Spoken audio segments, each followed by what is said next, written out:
Sir, एक सामान्य व्यक्ति अपने जीवन को जीता हुआ बहुत सारे लोगों से जुड़ा रहता है, चाहे परिवार में है, समाज में है। और बहुत बार उन लोगों से कुछ अपने मन के अंदर अपेक्षाएं हम रखते हैं, और कई बार उन व्यक्तियों द्वारा यदि अनपेक्षित व्यवहार हो तो हमें कहीं एक धक्का या सदमा सा लगता है। तो पहली बात तो ये कि ये हमें धक्का या सदमा क्यों लगता है? ये धक्का और सदमा इसीलिए लगता है क्योंकि हमने अपेक्षा रखी। अपेक्षा यदि नहीं होती तो हमें धक्का भी नहीं लगता। तो ये अपेक्षा ही सामान्य जीवन में हमारी बहुत सारी परेशानियों का, तनाव का कारण है। दृष्टि होनी चाहिए कि मुझे क्या करना है और मैं क्या कर रहा हूँ, लेकिन होता इसके विपरीत है। सामान्य स्थिति में हर व्यक्ति ये देखता रहता है कि दूसरा क्या कर रहा है, उसने क्या किया। यही अपेक्षा है। तो क्या अपेक्षा रहित जीवन संभव है? बिल्कुल संभव है, और अपेक्षा रहित जीवन ही स्थिर, शांत, सुखमय, आनंदित हो सकता है। अपेक्षा के साथ जीवन कभी भी शांत, संतुष्ट, आनंदमय हो ही नहीं सकता, संभव ही नहीं है।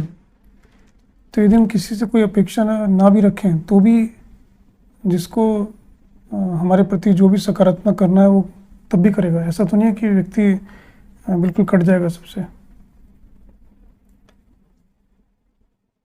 हमें अपने पे दृष्टि रखनी है। अब यहाँ ये है ना, दूसरा क्या करेगा, ये हम क्यों देखें कि हमने ऐसा किया तो वो ऐसा करेगा। हमें सिर्फ ये देखना है कि चाहे घर में है, अब घर में माता है, पिता है, पत्नी है, बच्चे हैं, कि इन सबके प्रति मेरा क्या कर्तव्य है और मैं उसे कितनी ईमानदारी से पूरा कर रहा हूँ, और इससे पूरा बाहर सामाजिक रूप कितनी निष्कामता के साथ पूरा कर रहा हूँ। ऐसे ही बाहर भी व्यवहार में, जहाँ चाहे हमारा कार्य क्षेत्र है या समाज में, वहाँ हमें बस ये दृष्टि रखनी है कि हमारा कर्तव्य क्या है, हमें क्या करना है। और यदि हमारी अपने पे दृष्टि रहेगी कि मुझे क्या करना है और मैं क्या कर रहा हूँ, तो ऐसी दृष्टि रखते ही, ऐसा सोच रखते ही, सबसे पहला तो ये होगा कि मैं बहुत सारे तनाव से, द्वंद्व से मुक्त हो जाऊंगा। दूसरे, यदि ये दृष्टि मेरी है तो आसपास का परिवेश भी सकारात्मक होने लगेगा, और बिना अपेक्षा के बहुत सारी चीजें वो होंगी जो होनी चाहिए। तो इसलिए हमें दृष्टि सिर्फ स्वयं पे रखनी चाहिए कि मुझे क्या करना है, मेरा कर्तव्य क्या है, मैं क्या कर रहा हूँ, कितनी ईमानदारी से कर रहा हूँ, कितनी निष्कामता से कर रहा हूँ।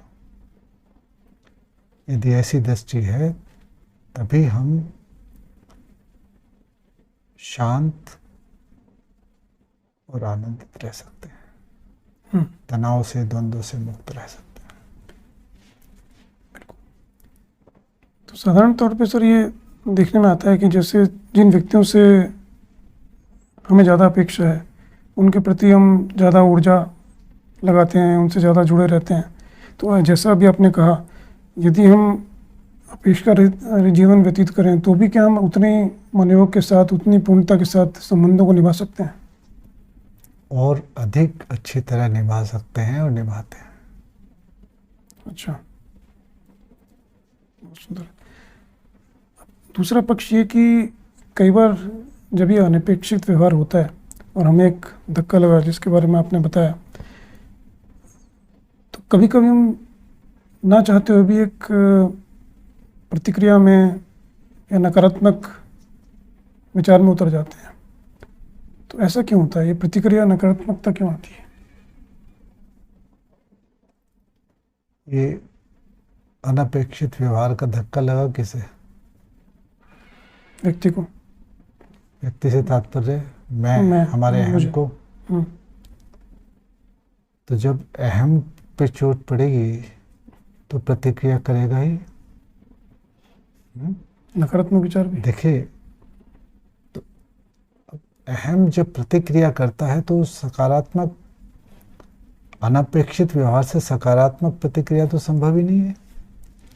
वहाँ सकारात्मकता की उम्मीद कैसे कर रहे हो?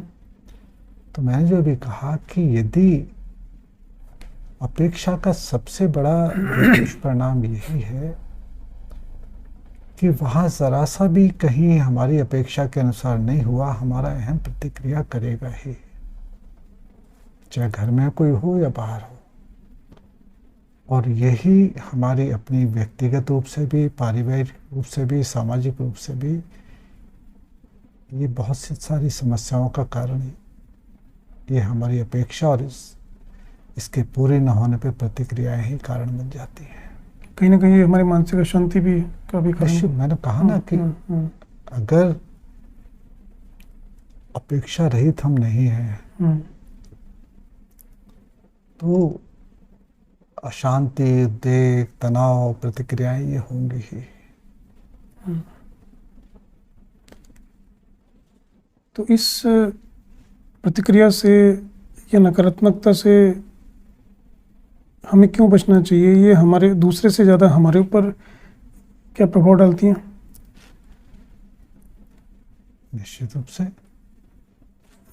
कई बार ऐसा लगता है कि मैंने अपने दिल का गुबार किसी के ऊपर निकाल दिया या कुछ कह दिया, तो मुझे लगता है कि मैं हल्का हो गया, मैं शांत हो गया। लेकिन वास्तव में क्या ऐसे ही होता है या वो नकारात्मकता, वो प्रतिक्रिया मुझे ही ज़्यादा नुकसान पहुंचा रही है? देखो, जिसे तुम नकारात्मकता कह रहे हो या सकारात्मकता, ये ऊर्जा के ही रूप है। और इसे बहुत अच्छी तरह समझ लो, ये प्रकृति का एक बहुत ही परम सत्य और विधान है कि जो ऊर्जा हम देंगे, जो ऊर्जा हमारी तरफ से जाएगी, वो ही लौट के हमारे पास आएगी। इससे कोई भी बच नहीं सकता। इसीलिए कहा जाता है कि जहाँ तक संभव हो सकारात्मक रहो, क्योंकि सकारात्मक ऊर्जा तुम दोगे जहाँ भी, तो उधर से भी वो सकारात्मक आएगी। नकारात्मक प्रतिक्रिया के रूप में हो, किसी भी रूप में हो, नकारात्मक जब ऊर्जा जाएगी तो लौट के वापस आनी है। तो पहले तो जब हमने ऊर्जा दी उस समय हमने अपना नुकसान किया, और जब वो लौट के आएगी तब फिर हमारा नुकसान। तो हर दृष्टि से हम नुकसान में हैं। तो जब हमने नकारात्मक ऊर्जा दी तो तब हमारा नुकसान हुआ, इसका अर्थ कि हमने अपनी स्थिरता को, अपनी शांति को भंग किया उस प्रतिक्रिया करने में। से मानसिक रूप से भी हमारी शांति भी भंग हुई, हमारे अंदर कहीं एक उद्वेग भी पैदा हुआ, और उसके साथ साथ इसका प्रभाव हमारे शरीर पे भी पड़ता है। अच्छा। ऐसा नहीं कि सिर्फ मानसिक रूप से, क्योंकि मन में अगर अशांति होगी, अस्थिरता होगी, उद्वेग होगा, क्रोध होगा, प्रतिक्रियाएं होंगी, उसका प्रभाव हमारे शरीर पे भी पड़ता है। तो शारीरिक और मानसिक रूप से दोनों तरह से हमें नुकसान हुआ उसका। तो ऐसी स्थिति में जब हमारे अंदर एक प्रतिक्रिया उठ रही है, कोई नकारात्मक भाव उठ रहा है, तो उससे बचने के लिए सबसे सर्वोत्तम उपाय क्या है? क्या प्रार्थना, क्या कोई स्वाध्याय, किस प्रकार उससे बचा जाए? तो यही सबसे अच्छा सुंदर उपाय है कि हम प्रार्थना में और समर्पण में उतर जाएं। प्रार्थना इसका बहुत सरल, सहज और परम उपाय है। और एक और उपाय है, लेकिन उसके लिए बहुत गहरी सजगता और अभ्यास की आवश्यकता है।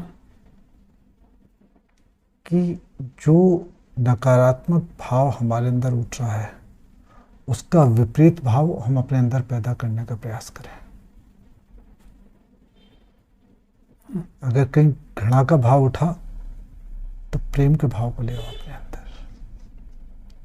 कहीं क्रोध उठा तो एक शांति के भाव को अपने अंदर लाओ, स्थिरता के भाव को अपने अंदर लाओ। तो इसके लिए बहुत गहरी आत्मसजगता और अभ्यास की जरूरत है। तो इसलिए प्रार्थना जो है बहुत सरलतम, सहज, परम उपाय है इस स्थिति से बचने और बाहर निकलने के लिए। ये ऊर्जा के संबंध में जो आपने समझाया है बहुत गहरा है। तो ये निश्चित है कि हम जब भी कहीं क्रोध की अभिव्यक्ति कर रहे हैं या प्रतिक्रिया रूपी भाव हमारे अंदर उठ रहा है या नकारात्मक कुछ विचार हमारे अंदर उठ रहा है, तो वो दूसरे से ज़्यादा हमारी स्वयं की ही हानि करेगा, ये निश्चित है। बिल्कुल। और ये मत समझो कि अगर हमने किसी को गाली दी, अपशब्द कहे, यही नकारात्मकता है या नकारात्मक ऊर्जा है। अगर हम किसी के प्रति कहीं नकारात्मक विचार अंदर मन में सोच भी रहे हैं, उसका कुछ भी अहित सोच रहे हैं, किसी का अहित सोच रहे हैं, किसी भी धरातल का, सिर्फ सोचने मात्र से वो ऊर्जा भी अपना काम कर रही है और करेगी, और उससे ज़्यादा वो हमारा नुकसान करेगी। सबसे पहले जिस समय हम उस स्थिति में, उस समय भी और बाद में भी नुकसान हमारा ही होना है, दूसरे का नहीं होना है। पर ये बड़ी गहरी बात है और साधारणतः इस पे ना तो इतनी गहराई से विचार होता है और हमें अपने आप को एक विवश सा महसूस करते हैं, ना हम इस पे अमल कर पाते हैं इस बात पे। इसी स्थिति को योग और अध्यात्म में आत्ममूर्छा कहा है। यही आत्ममूर्छा की स्थिति है कि हमें पता ही नहीं है कि हम क्या कर रहे हैं, क्या बोल रहे हैं, क्यों कर रहे हैं, इसका क्या परिणाम हो रहा है। यही आत्ममूर्छा है। सबसे गहरी बात कि इसका परिणाम हमारे ऊपर ही हो रहा है। निश्चित रूप से, इसमें कोई दो राय नहीं है। क्योंकि कोई भी व्यक्ति ये नहीं चाहता कि वो अपने द्वारा अपना हित करे, लेकिन शायद इस प्रतिक्रिया में, इस क्रोध की अभिव्यक्ति में, इस नकारात्मक विचार में हम सूक्ष्म रूप से अपना नुकसान करते जाते हैं और हमें पता ही नहीं होता उसका। यही तो मैंने कहा, यही आत्ममूर्छा है।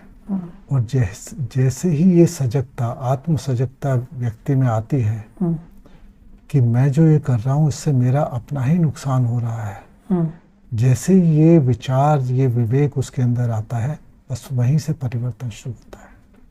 जब तक ये आत्म सजगता नहीं आती कि मैं जो ये सोच रहा हूँ इससे मेरा अपना ही नुकसान है, तब तक परिवर्तन भी संभव नहीं है। तो व्यक्ति जैसे जैसे योग से जुड़ेगा और उसके अंदर जैसे जैसे परिपक्वता आएगी, ये आत्मसजगता भी अपने आप धीरे धीरे बढ़ती जाएगी। बिल्कुल सहज रूप से। जैसे जैसे आंतरिक रूप से उसका विकास होता जाएगा, वैसे वैसे ये चीज़ें अपने आप गिरती चली जाती हैं, उसके लिए प्रयास नहीं करना पड़ता। इसका अर्थ तो ये हुआ कि जैसे हमने पहले विषयों पे बात की, तो योग से जुड़ के अनंत लाभ है। मतलब एक शारीरिक रूप से आसन प्राणायाम की क्रियाएं हों, मानसिक रूप से, या फिर जो आज बात चल रही है इस विषय में भी, तो इसके बहुत सारे पक्ष हैं जो व्यक्ति का सर्वांगीण विकास होता ही रहता है।